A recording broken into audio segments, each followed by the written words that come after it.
Nu kadagi tas kolapsas? Reguliariai manęs klausia žuvytės. Trumpai, žuvytėm turiu gerą naujieną, jum kolapso nebus, galit ir nelaukti, o paprastiem eiliniam žmonėm bus niuansų, bet bus geriau negu žuvytėm ir apie tai šiame video ir pakalbėsim. Kolapsas, kam bus kolapsas, kam nebus kolapso ir dėl ko jisai bus arba nebus. Dabar yra klausimas, kuo skiriasi žuvytė nuo žmogaus? Yra daug įvairių aspektų, kaip atmintis 3 sekundės, negebėjimas mąstyti, neturėjimas nei trumpos, nei ilgos valios. Bet dabar, kas liečia aplink kolapsą. Jeigu tu dar nematai, kad pasaulyje vyksta įvykiai, kurių dabar gyvenantys žmonės pasaulyje nesamatęs, nesvarbu, ar tai kūdikis ką tik gimęs, ar žmogui 100 su viršum metų. Visi, kas gyvi šitam pasaulyje, tokių dalykų nesamatė, kas pas mus vyksta ir kas bus. Na pavyzdžiui, Fedas turi vadovą Bernanke.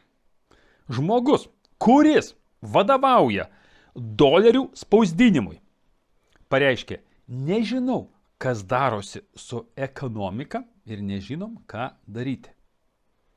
Žmogus, turbūt ne pats durniausias, kaip galvojat, Amerikos valdžia prie dolerio aparatą pasadino protingą žmogų ar kvailą žmogų? Logiška mąstyti, kad protingą. Protingas žmogus, kuris atsakingas už dolerio spausdinimą, tai yra jo kiekio buvimą pasaulyje, nežino, kas vyksta. O mes visi priklausom nuo dolerio. Nesvarbu, kad tu algą, tenai stipendiją ar pašalpą gauni eurais. 90% pasaulio prekybos vyksta doleriais. Naftos kaina nustatoma doleriais. Anglies kaina nustatoma doleriais. Dujų kaina nustatoma doleriais. Nu, gali būti ir rubliais, bet vis tiek per dolerį. Visų kitų dalykų, metalų, medžiagų, maisto kainos yra viskas nustatoma doleriais. Kad tu perki eurais, tai dar nieko nereiškia. Reiškia tai, kad dar tie, kas tau perka už dolerius, parduoda eurais, dar užsideda antkainį rizikos. Vdruk kažkas pasikeis, tai davai mes iš tavęs dar daugiau paimsim eurų, kad jau kartais doleris sustiprės, kad mes nebūtumėm minuse. Taip, šitoje vietoje mes priklausomi nuo dolerio, o kas spausdina dolerį, nežino, kas vyksta pasaulyje. Nu, tai tos, kas Amerika, valiamt Amerika. Anglija. Centrinio banko vadovas. Lordų rūmuose tą patį pasakė. Nežinau, kas darosi su ekonomika ir nežinau, ką daryti. O mesgi gyvenam visi pinigą, dolerį, svarą, euro pasaulyje. Ir jeigu žmonės, didžiausi protai, atsakingi už didžiausius pasaulio bankus, nežino, kas vyksta. Tai kaip galvo, čia turbūt yra geras ženklas, kad viskas pasaulyje gerai. Nes jeigu jie viską žinotų, tai būtų nabodu ir nieko gera pasaulyje. Pat, mėlyjei, šitoje vietoje situacija, keista nepavadinsi, situacija realiai yra liūdna ir kasdien jinai liūdnėja. Dabar pakalbėkime apie kolapsą ir dėl ko žuvytėm kolapso nebus. Kolapsas tai yra ūmus kažkokios tai proceso veiklos sutrikimas. Aš nežinodama šito žodžio reikšmę, pradėjau tą žodį naudoti, pažiūrėjau iš žodinėlį lietuvių kalbos ir man labai patiko. Iš esmės yra krizės, arba yra terminalinės krizės, paskutinės krizės, aš vadinu kolapsu. Kuo krizė skiriasi nuo kolapso arba nuo galutinės krizės? Paprasta krizė, tai reiškia, kad esami tuo metu kažkokie tai žaidimo taisyklės, socialiniai modeliai, ekonomikos modeliai trumpam gali sušlubuoti, bet pasibaigus kriziai mes vėl grįžtam prie tų pačių modelių procesų, o kolapsas tai jau neaišku, kas bus. Na, pavyzdžiui, paimkim kaip pavyzdį, 2008 metų ekonominė krizė. Ten buvo krizė, bet iš tikrųjų jinai dar nesibaigė, jeigu žiūrėt galiu, bet čia mes apie tai nešnekėsim. Ką tai reiškia? Tai reiškia, jūs visi, dauguma, įstikinę, kad nekilnojamas turtas tai yra gera investicija, nes ilguoju laikotarpiu kainos visą laiką didėja, tipo žmonių pasaulyje daugėja ir dėl to visiems reiks kur gyventi ir kur dirbti. Bet atėjo 8 metų krizė ir sako, ups, nekilnojamo turto kainos biški sumažės. Nu, ne biški, nežinau, kiek tenai, kas kokį turtą turėti, kažkokius turėti kreditus 8 metais, kas biški vyresni. Pasakykit, ant kiek nukrito kainos. Man atrodo, Vilniui kainos atsistatė tik tai 22 metais. 2008 metai ir 22 metai. Kiek ten praėjo? 14 metų. Nu, kas ten nekilnojame turte, patikslinkit. Ar aš datas tiksliai pasakiau, kada atsistatė, o gal, nu vėlgi, priklauso nuo nekilnojamo turto grupės, bet pagrindė tai 20-22 metai, tai kada atsistatė kainos. Tai čia piniginė išraiška, neskaitant nuvertėjimo ir dabar turimos infliacijos. O kolapsas, kai viskas griūna, visi procesai, kažkiek tai ūmų sutrikimai ir greičiausia nebeatsistato. Dėl ko žuvytėm tai nebus? Dėl to, kad žuvytės jos gyvena akvariume. Jos gyvena visai dirbtinam tokiam pasaulį, kuris beveik nieko bendro neturi su realybė, su gamtos dėsniais. Nu, ten tik tai gamtos dėsnis yra vienas - šiltas vanduo ir laikų maistas. Biški degunės įdedam į vandeniuką ir biški privalom vandenį kakutį. Išvalom žuvų iš vandenuko. Bet yra vienas pagrindinis dalykas. Akvariumas turi savininką. Tai vat visos žuvytės gyvenančios akvariume, tų akvariumų yra daug, jos priklauso kažkiem tai savininkam. Ir tas savininkas turi tam tikrų tikslų. Kai kam tas akvariumas tai pasipuikuoti per draugų, žiūrėkit, kokį aš turiu didžiulį akvariumą, kokį pas man plaukia gražios žuvytės, kaip čia viskas nuostabu. Kiti tenai, gal tam, kad nusiraminti, galbūt dar kažkam tai kitam. Įvairių yra tikslų. Pasakyti, kas turit akvariumą, paprastom žuvytėm, kokį tikslų laikot akvariumą. Ir anksčiau ar vėliau pas akvariumo savininką įvyksta kažkie tai dalykai. Nu, pavyzdžiui, jam atsibosta šitos žuvytės. Ir jis tą akvariumą išjungia. Kai akvariumą išjungi, ten pasibaigė gyvybė. Ne kolapsas, ne krizė. Ten pasibaigė gyvybė. Tai vat. Arba šeimininkas išvažiavo atostogauti, čia mes šnekam apie fizinius dėsnius, ir dingo elektra namuose. Ir akvariumas atšalo, žuvytės aukštyn pilvais į viršų. Taip, kad žuvytėm to nebus.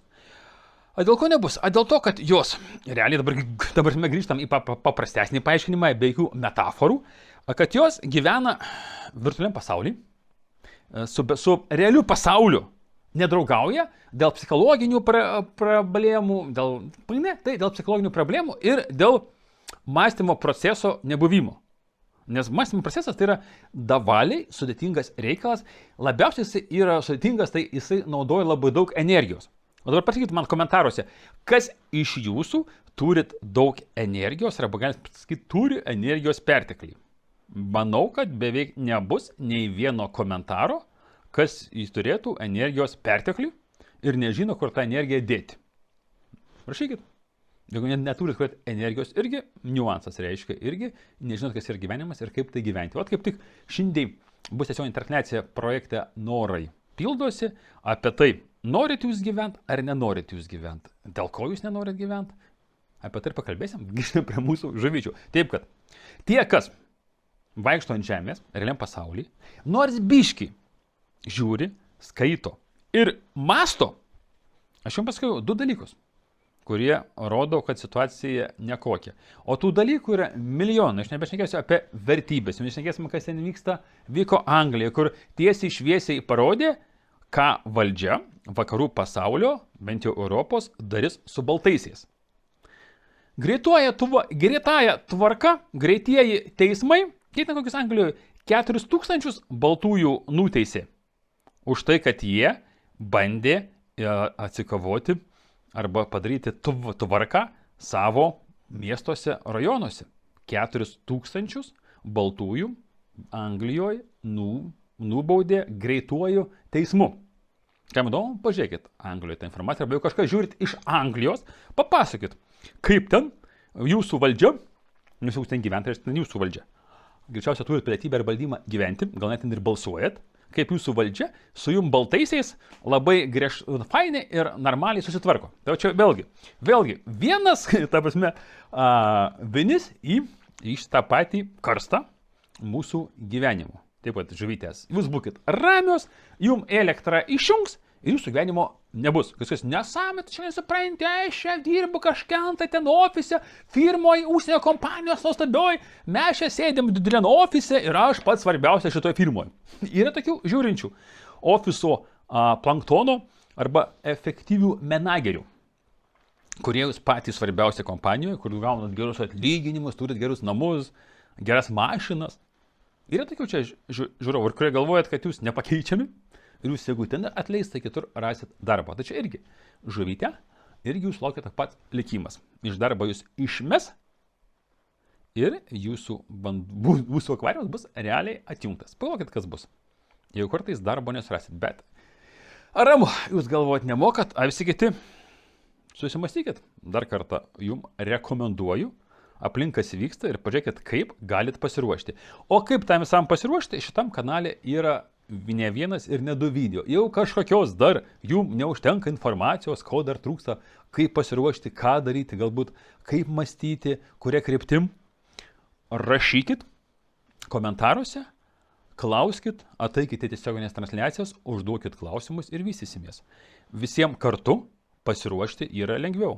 Pradedam nuo psichikos savo paruošimo, toliau aplinką visą pražiūrim, kur žuvytės, kur nežuvytės, ką reikia patraukti į šoną į savęs ir kaip ekonomiškai apsitvarkyti. Ir žiūrėk, kolapsas praeis lengviau, greičiau susigaudysi, kas vyksta, suprasi naujas žaidimo taisyklės ir ten, žiūrėk, atrasi save ir gyvenimas tavo pagerės, o ne pablogės kaip 99% likusių gyventojų ir tavo aplinkos. Kaip sako, jūsų teisė rinktis, kurią tabletką pasirinkat, raudoną ar mėlyną, gyvenimą ar mirtį. Nors 20% jūsų pasirinks mirtį. Bet čia yra jūsų pasirinkimas. Ir pasakyti, kad aš klystu. Pasakyti, ne, aš čia gyvensiu, aš šitą. Su ta, kaip ten, pozityvia gaida. Susitiksim kitose video. Iki.